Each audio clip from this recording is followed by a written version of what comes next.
Greetings, welcome back to HM Live. As I do each year, I am coming to you from the General Conference exhibit floor, and this has been a wonderful conference. We have had so very many positive things take place in both our Home Missions Administrative Committee, in the Board of Directors meetings, and then of course as we begin into the conference service sessions.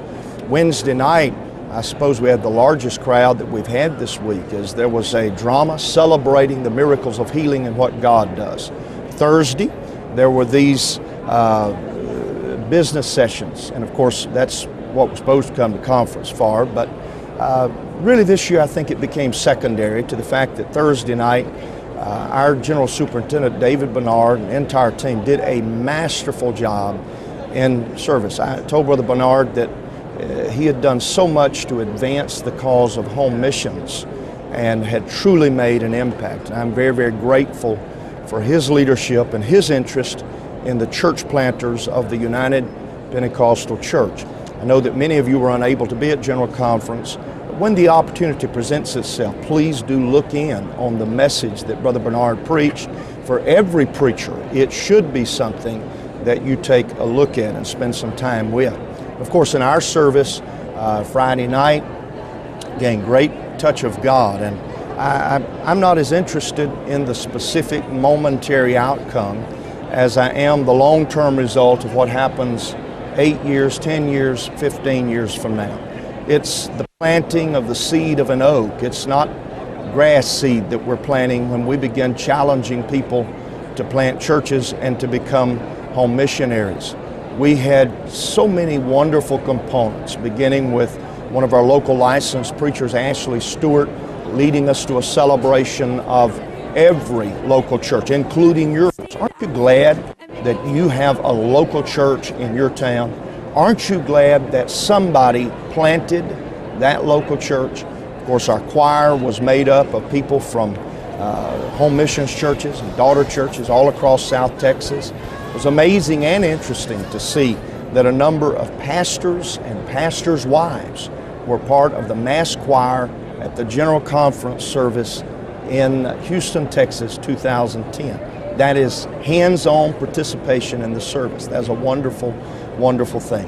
And several presenters, you need to hear the story of Bill Harden, a man who has been involved in planting multiple churches. You need to hear the stories and challenges of Art Hodges, raised in home mission settings and now investing himself strategically in the planting of daughter churches.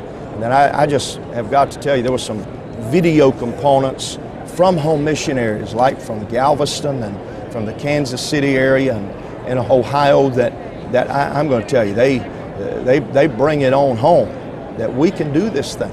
And finally, Tim Gaddy and James Lumpkin did an extraordinary job in presenting to us both the opportunity and the responsibility that exists in the planting of new churches. Obviously, simply by the number of times I've used the phrase today, I believe in church planting. I believe it is the most effective thing. I believe that we need to take a lesson from overseas missions, where that there are 18,000 preachers, and last year the Foreign Missions Division, with 18,000 preachers worldwide, established 5,400 preaching points, daughter churches, and autonomous works. That's a ratio of almost one new preaching point for every 3 preachers worldwide. What would happen in North America, where we have 9,000 preachers, if this year we decided we were going to open up one new preaching point, one new evangelism center for every one of those 9,000, or one for each 3 of those 9,000? Give us 3,000 more sites where the gospel is being preached. Hey, some of you fellas, put on your boots. It's time to go to work.